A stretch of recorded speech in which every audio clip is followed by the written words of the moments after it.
Hey guys, welcome back to another episode of 0 to 60, and don't we have a gem today? Absolutely. It's a bit of a classic car. I feel like it's a classic car. It's a 96 model E36 M3 Evo. What does the Evo mean? Well, that was I guess you'd call it a facelift, like the LCI model. Most exciting thing that we're going to need today for its 0 to 100 run is a 3.2 litre engine over the little 3 litre. Which means more power. More power, more speed, more torque, more gears. You've got a 6-speed instead of a 5-speed. And a few other little things as well, which we can delve into a little bit later. We will, and we will touch on a few other things, because this car is quite modified. In fact, it's got sort of the full list of modifications of what real hardcore enthusiasts were doing to these sort of 10 or 15 years ago. Unfortunately for us, we couldn't get any information from the owner on exactly what's been done, because he doesn't know it was done previously down the track. But she is looking pretty good. Now, these things are getting hard to come by, aren't they? I'd say these are like second or third rarest M car in Australia. Well, in the world, because firstly, there wasn't a huge amount of the E36 M3s produced, especially compared to something like the E46s or even the E92s. But also because they're a bit older now, they got quite cheap a few years ago. A lot of people started hooning them, drifting them. And overseas as well, because they were cheap, they got used in the winter, and a lot of them are very rusty, particularly in England. I'm sure most of our viewers have seen the Car Throttle series where Alex owned one that was actually the same colour as this, and his was a bit of a pig, where it's got a few holograms in the paint from somebody being a bit aggressive with a buff, but you could literally put this in a BMW museum. Now, I will get some nicer shots and overlays, but let's get to the exciting stuff. Yeah. Before we just talk about it being a very tidy car, I really like that this one is modified, and it's got some cool bits on it. Does need some bonnet struts, I think. But yeah, whoever's had this in its previous life has actually fitted the carbon airbox. Now, these never come on a road-going E36 as standard, but when the E46 CSLs come out, there were quite a few aftermarket companies that started pumping them out for the S6 cylinder engines. Now, I can't even find out what brand this is. One thing I will say, it does have very nice carbon work, and the way the runners are designed to go in there actually looks really, really nice. Not like some of the Chinese ones that I've seen for the E46 models, but this car has got the carbon intake, a full custom exhaust, and it's actually quite loud, isn't it?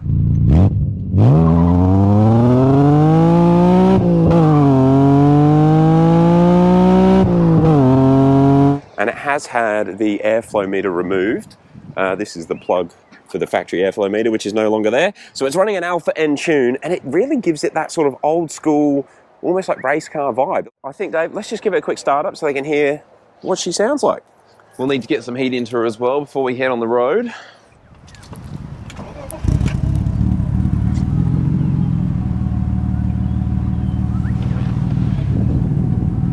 There we go. It's a deep burble. I just think it's the right noise. It's weirdly deep for I don't know, it's unique. All right, we'll get some heat to it and we'll get out on the road. Well, Dave, let's head out in it. See what all the hype's about. Yeah, now, this being a bit more of a classic car, we're not going to hurt this. We are going to go and do a normal 0 to 60, so we're going to go and time it 0 to 100 and probably 60 to 120 with the draggy. But we're not going to beat on it too much. We don't want to be replacing an S50 or a clutch or anything, or even an AC compressor. Wheel bearing. But all right, let's get it out. We'll make sure it's got some good temperature in it, and then we will start putting it through its paces. Let's go.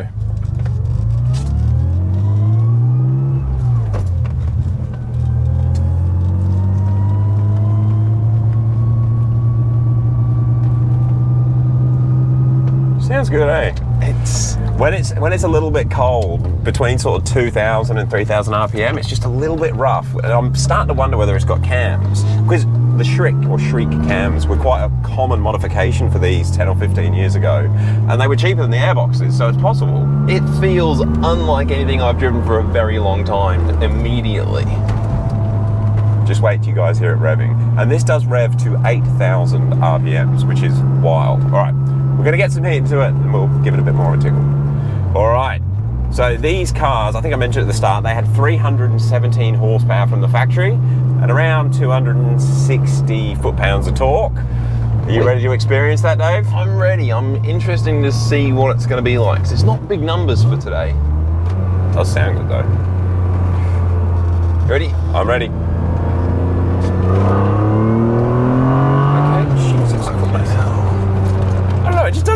like 320 horsepower. How's the noise? Oh. Got some nice twisties here. Far out, that is intoxicating. The second you use that, dude, that feels pretty quick.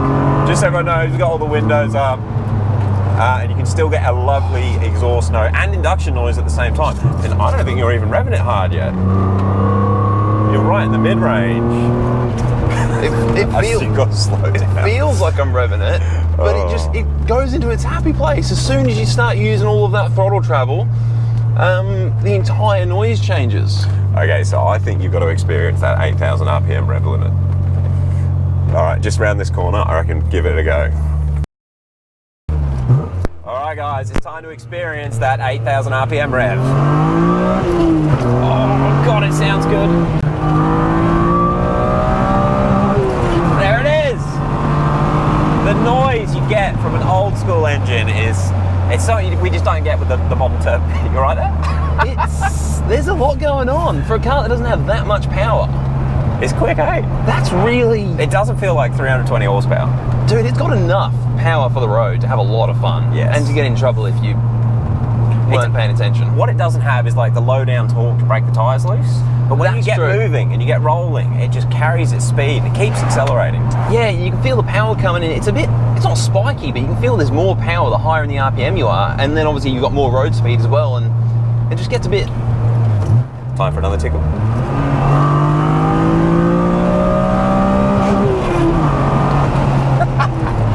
Oh, nice little tap on the rev limiter. All right, I think it's time to do some performance tests. Now, I think we'll start off with the 60 to 120 time because that gives us a good idea of what it's like if you happen to be doing any street racing, that sort of stuff, or even power to overtake. And I think that's where this is going to be quite surprising. I'm going to guess around sort of a 4.5 to 5 seconds, 60 to 120. 60 to 120, okay, yep, which again isn't quick compared to anything N54, but for an old school thing, that'd be all right. Yeah, and to put that into perspective as well, like a stock N54 is around 5 seconds. Your supercharged M5 is around 4 seconds. That's an E39. And obviously we've got to do a 0 to 100, which, so these factory claimed back in the day were 5.5 seconds 0 to 100. And I have no doubt that if you have no clutch sympathy, good tyres on the back and a good surface, you'll probably get close. Yeah, however we won't. And of course we're going to have 2 people in the car as well. Yeah, going to be sympathetic.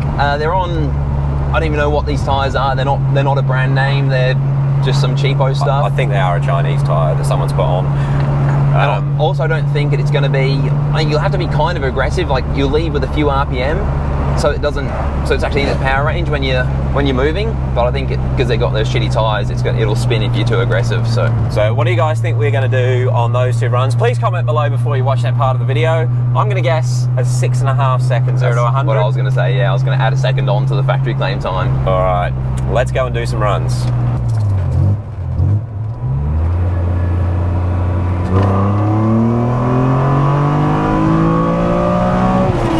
It's pretty quick. 4.6. Wow, okay. That's surprising. 4.6, 60 to 120. That is a really good time, guys. I wasn't expecting to be that quick. I'll try a dig. Yeah, let's go from a dig. That's quicker than an N54 car, the stock N54. All right, time for 0 to 100.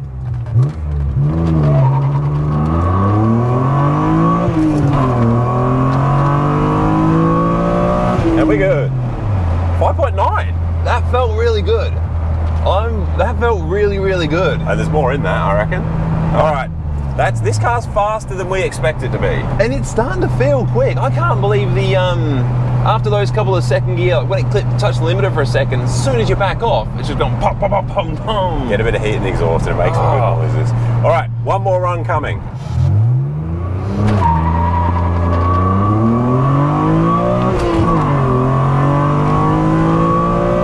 Okay, 5.8.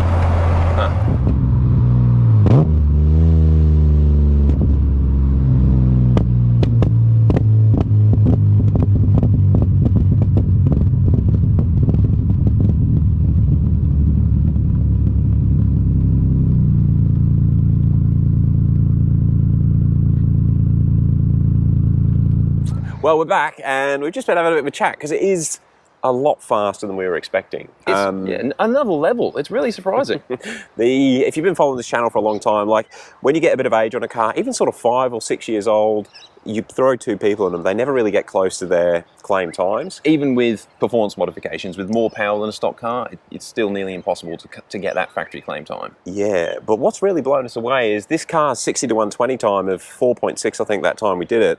That's half a second faster than a stock 1M. We tested a stock 1M about 9 months ago on the same road, and yeah, it was 5.1. And that was when we drove that car, it felt quick, it was exciting, it was on PS4Ss, wasn't it? No, I think it was on Cup 2s at the time. At the time, okay, and it was nearly spinning the tyres. It felt like a whap. Sorry, don't get me wrong. The 1M feels more torquey. Yeah, you've got to get this revving. Yeah, there's nothing wrong with that. But yeah, it's still, once you're up and moving, this thing is fast. It's a probably quick car. It's 0 to 100 time. I can't remember how many we filmed. We had about 4 or 5 attempts at it. The fastest was 5.87. Again, very respectable time. To put that into some context as well, the first time we tested a stock N54, couldn't get it under 6 seconds. Similar road surface, 2 people in the car. Yeah. So it's faster than Dylan's 335 when it was stock. It's faster than nearly every manual we've ever done, bar, like the all-wheel drive GDR and Joe Achilles tuned, the Motec tuned 135 manual. Yeah, he was low fives. He was low 5s. After the tune. After the tune. Yeah. I'm just thinking the Evo that we did was 5.5, my 400 horsepower Evo. Yep. The all-wheel drive again. And another car to compare it, the E60 M5 that we have, I think that was about 5.3. So we're not talking completely different leagues. This old thing isn't going to be embarrassed, whatever you're racing off the lights against. And I can't stress enough, once you get it rolling, once you get up into its rev range, it feels fast. Yeah. I wouldn't mind seeing its 1 to 2 time, maybe. To be fair, like you said, if this didn't have the Chinese tyres on the back, if you had some PS4Ss, you could launch more aggressively and get rid of that wheel spin, and you would be much closer on par to these later model cars. Yeah, so this has A+ tyres. We were definitely limited with the RPM that you could launch the car with. So again, decent tyres, maybe another couple of thousand RPM. Yep. I think it would make. It'd be low 5s maybe. It's got to be. It's got to, obviously all the modifications that you can visually see, but after driving it, the way it revs to 8,000 RPM and the way it pulls all the way to 8, it's got to have cams and a pretty aggressive tune. I don't know if the camera caught it, but the burbles, amazing. They sound. We're not huge fans of MHD burble because it's synthetic. It's not real noise. And it sounds fake. When this burbles, it sounds just like a race car. It's just like an old school race car coming into the pits. Yep. Look, I haven't really gone into it in this video, but how it drives, how it feels, the steering, the brakes, even things like the throttle cable, it all adds to the experience. What do you reckon? Should we do a proper review, a drive review video on it? We've got this car for another couple of weeks. It's probably something we should do. Let us know if you want to see that below or if it's a bit boring. I know most of our followers are here for the Turbo M54 stuff, but this is a real M car. It's becoming, it really already has hit classic status. I think so. And again, the way it drives like a classic, it's even such a difference between this gen and the E39, which are they're the same era to me, really. Well, no, not really. The E46 really matches the E39, I guess. But and then for it to go and be that fast and that engaging and that fun to drive, even through the twisties, M cars are special. They are. I love this one. And this one is a very, very tidy car. I feel sorry for all the guys in the UK that struggle to get clean cars. Like, we just don't get any rust. Although, hey, everything is just mint. It goes both ways. The guys in the UK don't have to worry about the the Sun interior. damaging the interior. Which this one must have been parked inside its whole life because I've it's never. Also mint. Yeah, every seal, every bit of leather is nice and soft and supple. It's awesome. All right, we've had a bloody good morning filming this. I plan to take it out over the next 2 days as well, but we will do a full review on it. I know what I'd like to see. I would like to see an E36 M3 versus an E46 M3. That'd be cool. Well, Carwow did do it. Well, I reckon this is going to be quicker than a stock S54. I think it's going to be. That Carwow, I can't work out that video because the E36 M3 got smoked. Might see if we can get Bryce to bring his 46 M3 up. All right, guys, we're going to end off there. Thank you very much. Thank you for watching, and we'll see you in the next one.